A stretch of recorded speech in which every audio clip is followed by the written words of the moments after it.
जब से मिला भूतिया खजाना। कहते हैं कि देने वाला जब भी देता देता छप्पर फाड़ के, पर ये जो देने वाला है वह ईश्वर की ओर इशारा कर रहा है। पर आपको पता है क्या कि अगर कोई भूत भी अति प्रसन्न हो जाए तो वह भी मालदार बना देता है। जी हाँ, हम आज बात कर रहे हैं एक ऐसे भूत की जिसने एक घूम घूम कर मूंगफली और गुड़धनिया, गुड़ और मुरमुरे, चावल के भुजे से बना बहुत छोटा छोटा लड्डू के आकार की खाने की वस्तु बेचने वाले पर इतना प्रसन्न हुआ कि उसे मालदार बना दिया। आखिर क्यों और कैसे? आइए इस कहानी को आगे बढ़ाते हैं ताकि इन रहस्यों पर से पर्दा उठ सके। हाँ, एक बात और इस कहानी को आगे बढ़ाने के पहले मैं आप लोगों को बता दूं कि इस कहानी में कितनी सत्यता है यह मैं नहीं कर सकता, क्योंकि यह कहानी भी मैं अपने गाँवजवार में सुनी है और गवई जनता की माने तो इस घटना को घटे लगभग 70 से 80 साल हो गए होंगे। पहले गांवों में कुछ बनिया फेरी करने आते थे, आज भी आते हैं पर कम मात्रा में। कोई छोटी मोटी खाने की चीजें बेचता था तो कोई श्रृंगार के सामान या धनिया मसाला आदि। ये लोग एक दौरी एक पात्र में इन सामानों को रखकर गांव गांव घूमकर बेचते थे। आज तो जमाना बदल गया है और गांवों में भी कई सारी दुकानें खुल गई हैं और अगर कोई बाहर से बेचने भी आता है तो ठेले पर सामान लेकर या साइकिल आदि पर बर्फ, आइसक्रीम आदि लेकर। हाँ, तो यह कहानी एक ऐसे ही बनिए से संबंध रखती है जो गांव गांव घूमकर मूंगफली, गुड़धनिया, मसलपट्टी आदि बेचता था। इस बनिए का नाम रामधन था। रामधन सूनी पगडंडियों, बड़े बड़े बगीचों आदि से होकर एक गांव से दूसरे गांव जाता था। रामधन रोज सुबह सुबह मूंगफली, गुड़धनिया आदि अपने दोरी पात्र में रखता और किसी दूसरे गांव में निकल जाता। एक गांव से दूसरे गांव होते हुए मूंगफली, गुड़धनिया बेचते हुए वह तिजहरिया या कभी कभी शाम को अपने गांव वापस आता। जब वह अपनी दौरी उठाए चलता और बीच बीच में बोला करता, ले गुड़धनिया, ले मूंगफली, ले मसलपट्टी, दांत में सट्टी, लइका बच्चा खाई सयान हो जाई, बूढ़ खाएगा जवान हो जाए। उसकी इतनी बात सुनते ही बच्चे अपन अपने घर की ओर भागते हुए यह चिल्लाते थे कि मसलपट्टी वाला आया, मूंगफली वाला आया। और इसके साथ ही वे अपने घर में घुसकर छोटी छोटी डलिया में या फाड़ आदि में धान, गेहूं आदि लेकर आते थे और मूंगफली, गुड़धनिया आदि खरीद कर खाते थे।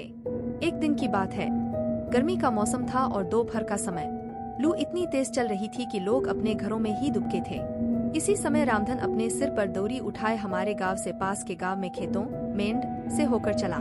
कहीं कहीं तो इन मेंढों के दोनों तरफ 2-2 बिघा केवल गन्ने के ही खेत रहते थे और अकेले इन मेड़ों से गुजरने में बहुत डर लगता था। कमजोर दिल आदमी तो अकेले या खरखर दोपहरिया या शाम को इन मेंढों से गुजरना क्या उधर जाने की सोचकर ही धोती गीली कर देता था। हमारे गांव से वह पास के जिस गांव में जा रहा था उसकी दूरी लगभग 1 कोस 3 किलोमीटर है और बीच में एक बड़ी बारी बगीचा, इसे हम लोग आज भी बड़की बारी के नाम से पुकारते हैं, भी पड़ती थी। यह बारी इतनी घनी थी कि दोपहर में भी इसमें अंधेरा जैसा माहौल रहता था। इस बगीचे में आम के पेड़ों की अधिकता थी, पर इस बारी के बीच में एक बड़ा बरगद का पेड़ भी था। रामधन इस बगीचे में पहुंचकर अपनी दौरी को उतारकर एक पेड़ के नीचे रख दिया और सोचा कि थोड़ा सुस्ताने आराम करने के बाद आगे बढ़ता हूँ। वह वहीं एक पेड़ की थोड़ी ऊपर उठी जड़ को अपना तकिया बनाया और अपने गमछे को बिछाकर आराम करने लगा।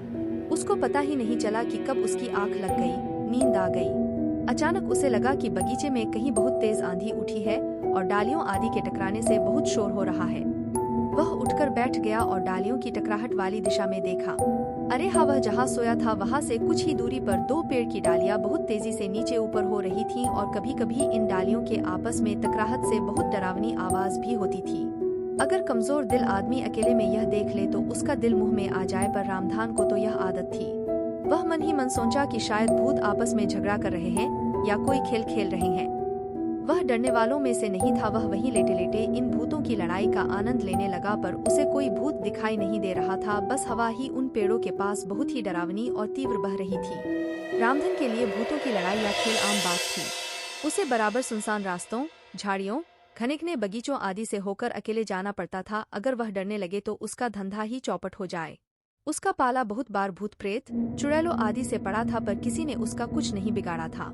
वह अपने आप को बहुत बहादुर समझता था और इन भूत प्रेतों को आम इंसान से ज्यादा तवज्जो नहीं देता था।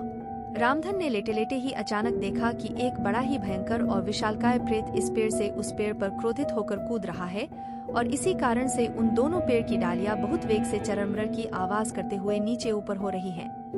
रामधन को और कुतूहल हुआ और अब वह और सतर्क होकर उस भूत को देखने लगा।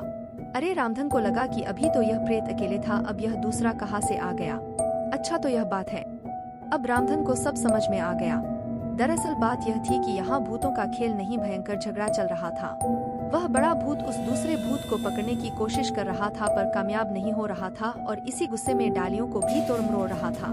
अरे अब तो रामधन को और मजा आने लगा था क्योंकि भूतों की संख्या बढ़ती जा रही थी। अभी तक जो ये भूत अदृश्य थे अब एक एक करके दृश्य होते जा रहे थे।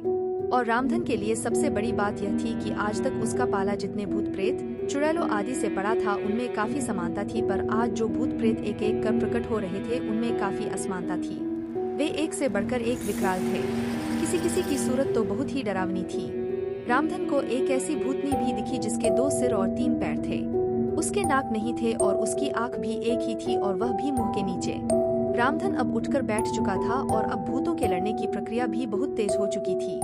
भूत एक दूसरे के जान के प्यासे हो गए थे।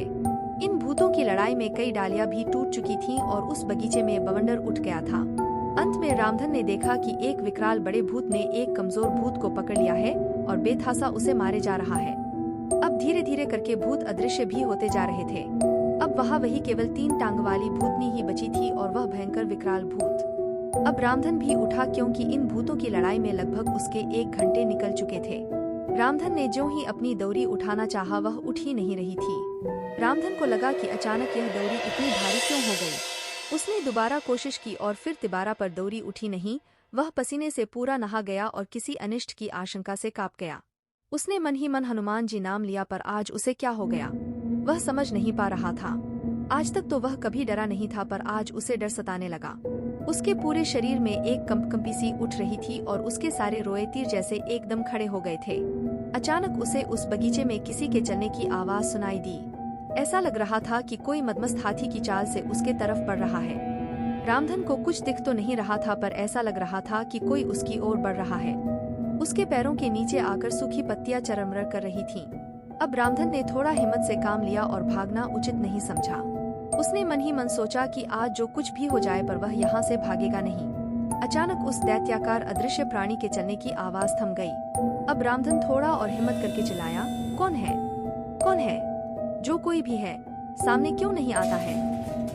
अब सब कुछ स्पष्ट था क्योंकि एक विकराल भूत, शायद यह वही था जो दूसरे भूत को मार रहा था, रामधन के पास दृश्य हुआ पर एकदम शांत भाव से। अब वह गुस्से में नहीं लग रहा था। रामधन ने थूक घोंट कर कहा, कौन हो तुम और क्या चाहते हो? क्यों मुझे परेशान कर रहे हो?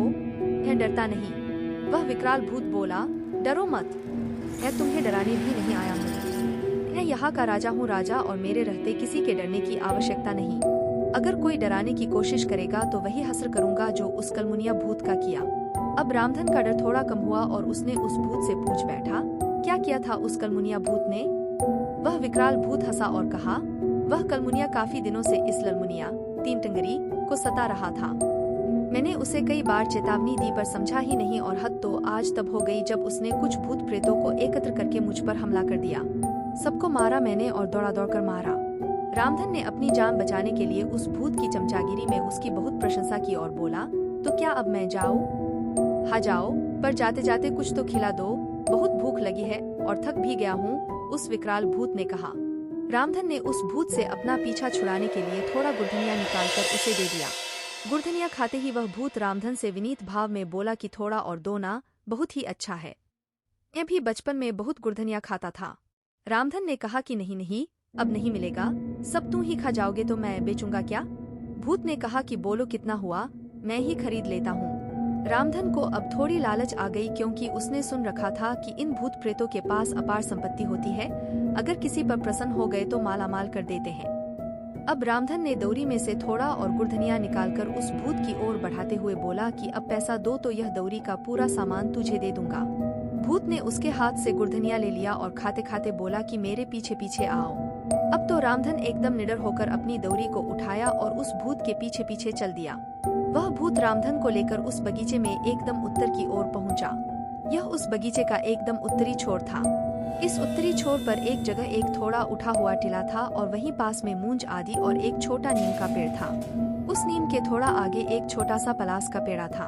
उस विकराल भूत ने रामधन से कहा कि इस पलास के पेड़ के नीचे खोदो। रामधन ने कहा कि मेरे पास कुछ खोदने के लिए तो है ही नहीं। तुम ही खोदो। रामधन की बात सुनकर वह भूत आगे बढ़ा और देखते ही देखते वह और विकराल हो गया। उसके नख खुरपों की तरह बड़े हो गए थे और इन्हीं नखों से वह उस पलास के पेड़ के नीचे लगा खोदने का काम ज्यों ही खत्म हुआ त्यों ही रामधन ने उस गड्ढे में झांक कर देखा। उसे उस गड्ढे में एक बटुला दिखाई दिया। अब तो वह बिना कुछ सोचे समझे उस गड्ढे में प्रवेश करके उस बटुले को बाहर निकाला। बटुला बहुत भारी था। उसने बटुले के मुख पर से ज्यों की ढक्कन हटाया, उसकी आंखें खुली की खुली रह गईं क्योंकि बटुले में पुराने चांदी के सिक्के थे। वह बहुत प्रसन्न हुआ और अपने दौरी में का सारा सामान वहीं गिरा दिया और भूत को बोला कि सब खा जाओ। भूत खाने पर टूट पड़ा और इधर रामधन ने उस बटुले का सारा माल अपने दौरी में रखा और उसे ढंकर तेजी से अपने गांव की ओर चल पड़ा। गांव में पहुंचने के एक ही हफ्ते बाद ऐसा लगा कि रामधन की लॉटरी लग गई हो। उसने अपने मड़ी के स्थान पर लिंटर बनवाना शुरू किया और धीरे धीरे करके मूंगफली और गुड़धनिया बेचने का धंधा बंद कर दिया। सही कहा गया है कि देने वाले भूत जी जब भी देते